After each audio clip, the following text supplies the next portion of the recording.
Du Trizac. S'il y en a un dont la sagesse n'est pas encore arrivée avec le temps, c'est bien lui. Toujours aussi mordant que les premiers temps. Benoît Du Trizac. David Proulx est avec nous. David, bonjour. Bonjour, Benoît. Ouais. Toi, le fonds souverain, j'imagine que tu as mis de l'argent là-dedans. Tu y crois? Ben moi, c'est comme Mark Carney. Mes placements sont américains. Ah oui? Ouais. OK.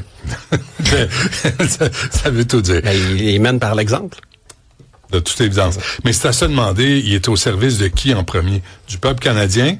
Québécois, à Terrebonne, en tout cas. On salue les gens de Terrebonne. Super élection, dernière fois. Encore donné du gaz au Parti libéral du Canada. Pas plus pour le Parti conservateur. Là. Moi, je prône pas. Sûrement pas le NPD, mais bref. Mais là, tu dis, il est au service de qui, Mark Carney? Parce qu'à chaque fois, il y a de l'argent, notre argent, millions, milliards, il y a toujours Brookfield qui apparaît. Quelque part dans un lien quelconque. Non, puis n'oublions pas que quand il y a de l'inflation, c'est ceux qui possèdent les actifs qui sont le plus avantagés, parce que la valeur des actifs augmente. Et le plus grand propriétaire d'actifs après les banques d'actifs canadiens, c'est qui? Brookfield. Série d'articles dans le Journal de Montréal par rapport à l'intelligence artificielle qui copie les artistes québécois. Et là, je sens qu'on sera pas d'accord, Benoît. On commence la semaine par un débat, d'après moi. Mais bon. Donc, série d'articles dans le Journal de Montréal par rapport au fait que nos artistes sont volés par l'intelligence artificielle. Et, écoute, moi, je suis pour.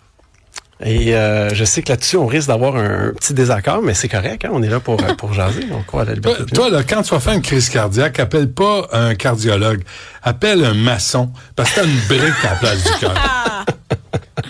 Non, il va appeler un robot. Donc, ouais. Mais je vais expliquer ma thèse. Vas-y. Je vais expliquer ma thèse. Vas-y, donc, on est une émission tolérante ici. Donc, j'ai lu des choses en fin de semaine dans le Journal de Montréal comme c'est une machine à piller, lance le BDiste là, Michel Rabagliati. Je peux m'imaginer que dans un an, ce serait totalement impossible avec l'IA de générer, de produire un livre d'Élise Gravel. Ben oui, dans un an, ça va être possible de créer un livre d'Élise Gravel de A à Z. Parce que l'IA est faite pour ça. Mais là, la question, c'est est-ce que c'est de l'entraînement ou de la copie? Parce qu'on dit que c'est du vol. Donc là, moi, j'ai une question. Quelqu'un qui fait les beaux-arts, on va lui montrer un paquet d'œuvres d'art, d'artistes qui ont passé avant lui, pour qu'il puisse apprendre, s'en inspirer, s'entraîner. C'est quoi la différence entre entraîner un humain ou entraîner un IA? Sérieusement. Pourquoi tu on n'a poses pas vraiment la question. Pourquoi on n'a pas le droit d'entraîner un IA?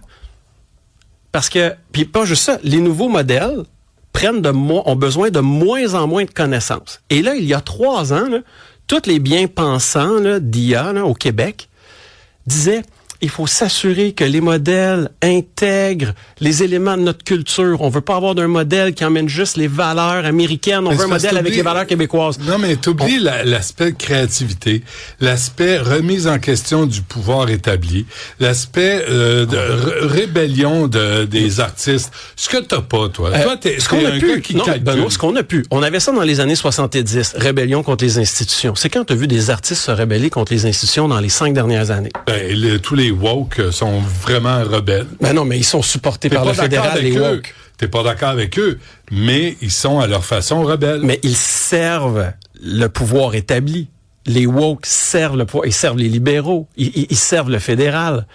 Mon point, c'est quand la dernière fois que tu as vu un artiste au Québec se lever haut et fort, dire quelque chose d'inacceptable qui pouvait mettre en danger sa carrière?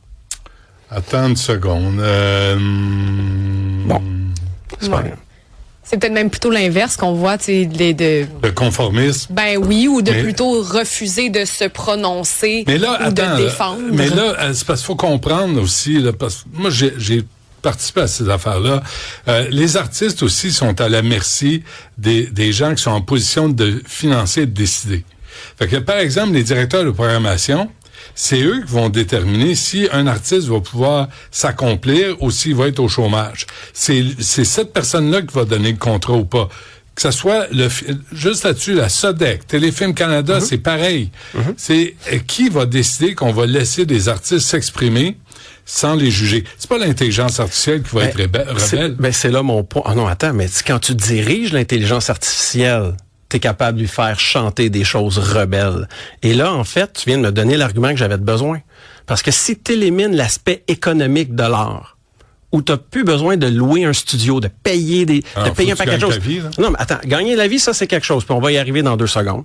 L'idée, si on veut une œuvre d'art qui va résonner avec les gens, qui va activer des sentiments, qui va activer la rébellion, on sait que les artistes, parce qu'ils veulent vivre de leur art, n'ont pas la liberté d'aller créer ces œuvres. L'IA, là. N'importe qui aujourd'hui est capable de prendre un message rebelle. L'IA l'a pas.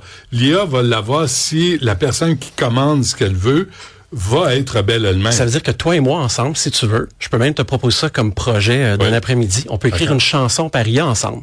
Puis on choisit notre sujet de Mark Carney, puis on attaque Brookfield. On fait toute une chanson là-dessus parce qu'on sait qu'il n'y a aucun artiste qui va avoir le courage de le faire. Donc là, par rapport à l'art... Mais là, ça dépasse l'intelligence artificielle, ce que tu dis, David. Là, c'est une critique des artistes qui sont complaisants, qui sont soumis... Qui ont été achetés. Tu trouves? Qui ont été achetés. Ouais. Puis, l'idée de l'IA, c'est mon humble avis, mais l'idée, c'est qu'aujourd'hui, tu as 2 manières de regarder une œuvre d'art. Puis, excuse-moi, t'as lu DA qui veut te parler.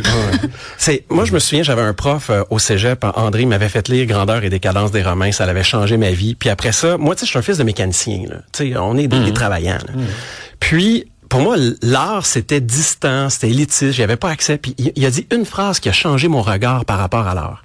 C'est arrête de vouloir comprendre qu'est-ce que l'artiste voulait dire. Fais juste regarder l'œuvre et regarde qu'est-ce que l'œuvre te dit. Puis juste ce changement-là, ça a le fait que j'étais capable d'aller dans les musées, puis d'avoir du bon temps dans les musées, puis de lire des livres que je comprenais pas, puis d'avoir du plaisir à essayer de lire des livres que je comprenais pas. Aujourd'hui, on a des machines qui peuvent nous créer de l'art, que n'importe qui a le pouvoir de créer, puis tout le monde a la capacité de ressentir. Mais l'IA peut pas créer, elle va reproduire ce qu'elle a déjà appris. Mais elle peut pas créer. Et ça, il y a juste un être humain. Sinon, on va avoir des enfants IA. Bon. On va avoir un amoureux IA. On va avoir, tu sais, il y a plus de raison d'être... Comme ça existe déjà. Ben mais je comprends pas, mais il y a quand même l'humain derrière qui va donner à la machine une commande, une mission. Donc, l'art et la créativité va jamais disparaître s'il y a toujours un cerveau derrière une commande. Les gens qui étaient contre la photographie digitale, c'est qu'ils étaient en amour avec le processus de développer leurs films et de développer leurs photos.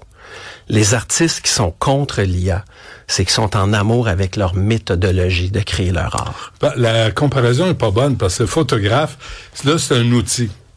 C'est un outil. Ils développaient dans une chambre noire où ils développent ils le mettent dans l'ordinateur puis ils regardent si c'est à leur goût puis ils peuvent changer l'éclairage comme ils veulent. Mais ils restent au contrôle de la patente. Mais l'IA, tu demeures au contrôle de ce que l'outil va te donner. Parce que c'est de la chanson que tu écris, la BD que tu crées. Parce que là, faut mettre aussi les choses, parce que j'ai une super histoire en passant, puis je veux m'assurer de la couvrir, là. Parce qu'il y a un endroit où l'IA va trop loin. Okay? Puis l'exemple que je veux te donner... Attends, lis ça. Lis-le, David. C'est Steven qui nous envoie ça. Donc, tu veux que je le lise, parce que ça va faire mal probablement. Entre une chanson créée par l'intelligence artificielle ou une chanson de Sabrina Carpenter, avec la voix totalement modifiée que Spotify nous pousse dans le fond de la gorge, dans une playlist de métal, il n'y a pas de différence pour moi. Il est avec toi, là. Ah, merci. Steven est avec toi. Merci, T'es Steven. pas seul dans ton désert. Nous serons légion. On est juste les premiers à comprendre. Mais je vais te donner un exemple où ça va trop loin. Okay? Ouais. Donc ici, on a Murphy Campbell, qui est une musicienne folk. Okay? Donc j'ai une photo de Madame Campbell. Et elle, sa voix, il y a une société qui s'appelle Timeless Sound IR, qui a copié sa voix, son style. Ils ont entraîné un modèle. Et là, ils se sont mis à faire un paquet de chansons, mais sans son nom, mais avec son style. C'est elle. Et là, ce qui est arrivé, c'est que les algorithmes de YouTube sont mis à penser que c'était la firme d'IA qui avait les droits d'auteur et elle s'est faite bannir son compte à elle, son compte d'humain, parce que la société d'IA a mis ce qu'on appelle un copyright strike. Donc, ils ont dit, cette personne-là nous copie. Mais il s'était entraîné sur elle. Wow. Et là, elle a porté plainte à YouTube. Ben oui. Mais YouTube, c'est un système d'intelligence artificielle qui traite les plaintes. Et ils l'ont pas. Ils n'ont pas donné ses droits. Ils ont prêché sa propre paroisse. Donc là, IA pour IA. Là, ça l'a buzzé et tout, c'est devenu viral. Et là, tout a été corrigé, les plaintes ont été enlevées. Mais là, ça, c'est la ligne. Ça, c'est dangereux. Ça, c'est dingue. Moi, je me souviens, il y a un artiste que j'aime. Je vois ensuite, dans mon auto, YouTube me propose je vois plein de nouvelles chansons. Je me souviens plus du nom de l'artiste. Mais c'est une vraie histoire. Okay. Donc, puis mes goûts musicaux, je les garde pour moi. Ça fait partie de mon jardin secret. Donc, tout ça pour... Ah oui, j'ai un jardin secret. T'es comme une fleur. On va t'éplucher, David. Je vois un paquet de chansons. Puis là, je clique dessus. Puis Suno, donc le modèle d'intelligence artificielle le plus facile pour faire de la musique, il y a des voix qui sont génériques. Puis là, je vois que c'est une voix générique. Et là, cet artiste-là se fait spammer par l'IA avec son nom. Donc ça, c'est pas correct.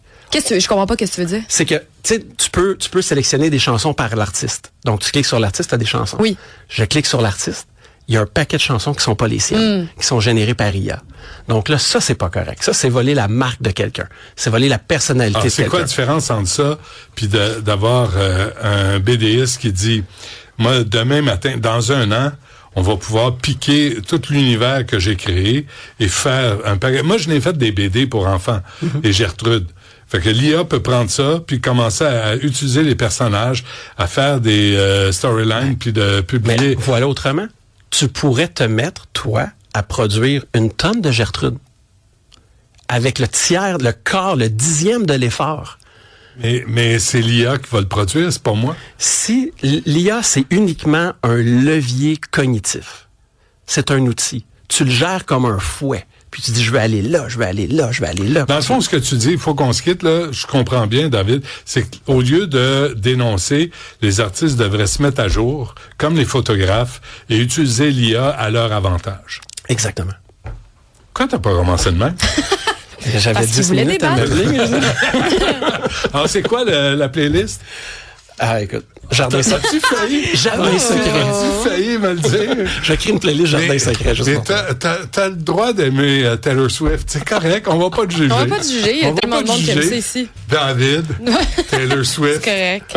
C'est beau? C'est bon. Merci. Bonne semaine.